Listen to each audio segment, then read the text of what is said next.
Membandingkan Indonesia yang populasinya 260 jutaan, ada baiknya sesekali kita berani membandingkan dengan negara Amerika yang penduduknya 330 juta atau membandingkan dengan negara Eropa Barat yang kalau di total jumlah populasinya adalah 370 jutaan. Dari GDP Amerika, nilainya adalah 19,3 triliun dolar. GDP Eropa Barat adalah 16,7 triliun dolar. Indonesia 1 triliun dolar. Sengaja saya tidak membandingkan dengan Cina yang 1,5 miliar populasinya dan India yang 1,2 miliar populasinya. Juga tidak membandingkan GDP Cina yang 13,2 triliun dolar juga dengan GDP India yang 2,6 triliun dolar. Apa yang mau kita bandingkan? Ada 600-an perusahaan besar di Indonesia yang asetnya lebih dari 100 juta dolar. Di Eropa ada 26.000 perusahaan yang asetnya di atas 100 juta dolar. Di Amerika ada lebih dari 39.000 perusahaan yang asetnya di atas 100 juta dolar. Kecil jika dibandingkan Indonesia dengan mereka. Perusahaan di dunia yang memiliki penjualan tahunan di atas 1 billion dolar mencapai 3.500 perusahaan dan 60%-nya berada di Amerika. Di Amerika ada 2.300 perusahaan yang nilai penjualannya di atas 1 billion dolar. Dan ada lagi hebatnya, ada 3 perusahaan yang valuasinya tembus di atas 1.000 billion dolar, yaitu Apple, Amazon, dan Google. Kita bicara Indonesia sekarang.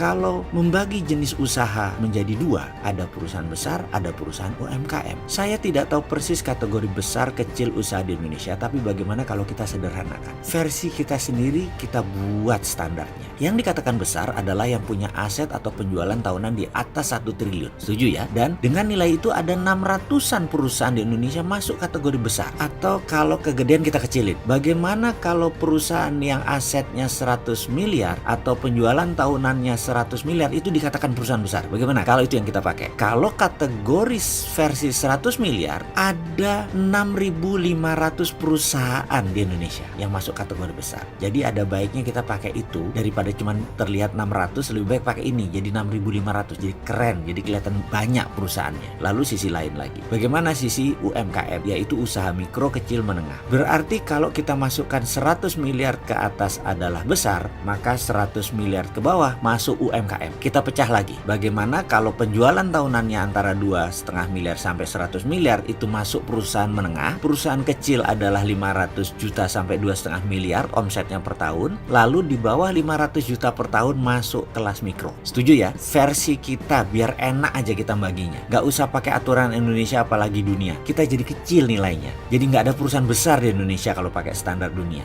Pertanyaan sekarang, ada berapa perusahaan kelas menengah di Indonesia dengan versi kita itu? Kelas 2,5 miliar sampai 100 miliar itu berapa banyak di Indonesia? Ternyata ada 77.000 perusahaan masuk kategori itu. Jadi ketika dikatakan bisnis UMKM yang katanya 50 jutaan, ternyata kalau 77.000 kelasnya menengah, maka yang kecil dan mikro lebih dari 40 juta. Banyak sekali. Maka timbul pertanyaan sekarang, kita NKRI kalau mau maju maka fokus kita ada di mana? Membawa 600 perusahaan tadi menjadi billion dolar asetnya, atau membawa yang 6.500-an perusahaan tadi yang nilainya 100 miliaran menjadi tembus 1 triliun, atau membawa kelas menengah yang 77.000 menjadi kelas besar 100 miliaran. Semua itu yang dibutuhkan oleh negara kita adalah platformnya. Rencanamu opo pejabat? Itu loh pertanyaan berikutnya. Jadi sekali lagi, kalau dibandingkan APBN Indonesia yang sekitar 2.000 triliun atau sekitar 150